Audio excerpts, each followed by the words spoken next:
Hey guys, it's your boy Sag bringing you another Boulder Gate 3 video, create a character, this one based on Sub-Zero from Mortal Kombat.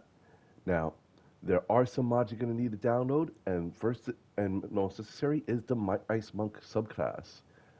Few others are going to be tossed in, they're going to be appearing on screen. They are not necessarily needed, but there are some mods you can bring in to give you some extra equipment, and you may need them to access it. Others are to make certain feats a little bit better.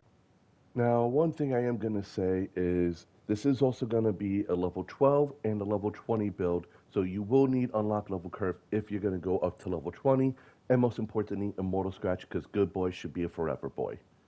Now, getting into the build, you're going to start off as a monk. You're going to get the typical monk abilities, Fury of Blows, all the different proficiencies, and the soldier background. Now, like I said, this is going to be important because we added that mod. Now, you're going to make your stats look a little bit like this.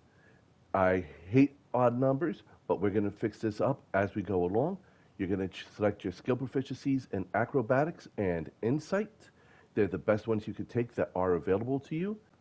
At level 3, you're going to take the Ice Monk subclass that we modded in, and this is how you can start acting more like Sub-Zero. You'll be able to start putting on that ice damage and be able to begin starting to freeze your enemies in place by getting Manifestation of the Stoic. This is going to make your attacks have an additional 3 to 6 cold damage, as well as cold resistance. Level 4, you're going to get Slow Fall and Ice Walker. Think of Slow Fall like using your Ice Blast to slow you down, Ice Walker so you don't slip on ice. Flurry of Ice is essentially Flurry of Blows, but essentially adding a freezing to your target. Frost Blast, this is where you're finally able to do your Frost move. Freeze them in place, and Frost Step, which is essentially like a Misty Step, but you're adding a little bit of cold damage. So it's like freeze your target, slide in. Pretty much it's a good match for that. Next, you're going to go for your next feat. And that is going to be for Constitution and Wisdom, even out those scores, and it will help raise your monk abilities. Level 5, you're going to get your extra attack and stunning strike for both melee and unarmed. Next, level 6 monk is when you start getting your create ice weapons, be it katana, spear, great club. Sub-Zero is often seen using different ice weapons that he makes himself. And the fact that this pairs with the modded in feat for a soldier is just absolutely wonderful. So your weapon attacks are going to get that extra damage boost. And we see him in different media using his different weapons. So this is definitely on par for Sub-Zero. Level 7, you're going to get Evasion and Stillness of Mind. Then at level 8, you're going to get Armor of the Frost. Think of this like your ice clone. Someone hits you and you'll be able to do 12 cold damage as well as getting 12 temporary hit points. Next, you'll have Cone of Cold, which think of this as just a really big, powerful ice blast that you're using just to take down everything. Next, you're going to get your feats, and this time you're going to select Dexterity. You're going to bump it up to 19. Again, odd numbers, but we're going to fix that. Then at level 10, you're going to get Frost App along with Purity of Body. Frost App is going to allow you to apply frost right as long as you remain focused. It's a concentration ability, so just keep that in mind.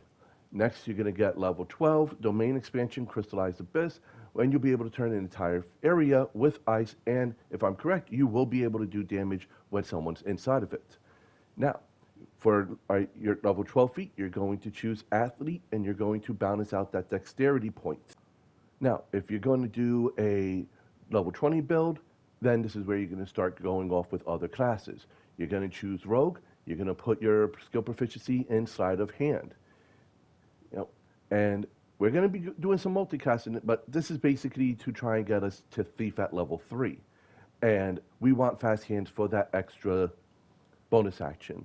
Now, you're going to pump your next feat into Wisdom, which you're going to get at level 4 of Rogue. And this is going to enhance your Rogue abilities, so you'll be able to freeze people more often and increase your AC as well. Speaking of AC, you're going to multi-class into Fighter and choose the Defense Fighting style. Then at level 2, you're going to get Action Surge. Level 3, you're going to choose Battle Master and choose Disarming Attack because you're grabbing your enemy's hands and you're freezing them, making them want to drop their weapons. That's going to scare them, so you're going to choose Menacing Attack. And then you're going to choose Trip Attack. Anyone who's played Mortal Kombat has been tripped one too many times. You know exactly how that feels. Lastly, for your final feat, you're going to click the mobile feat, and you're going to get an additional 3-meter movement added to your character, and that's how you're going to be able to play Sub-Zero and Boulder Gate 3. Have fun destroying your enemies, get as many fatalities as possible, like and subscribe, peace.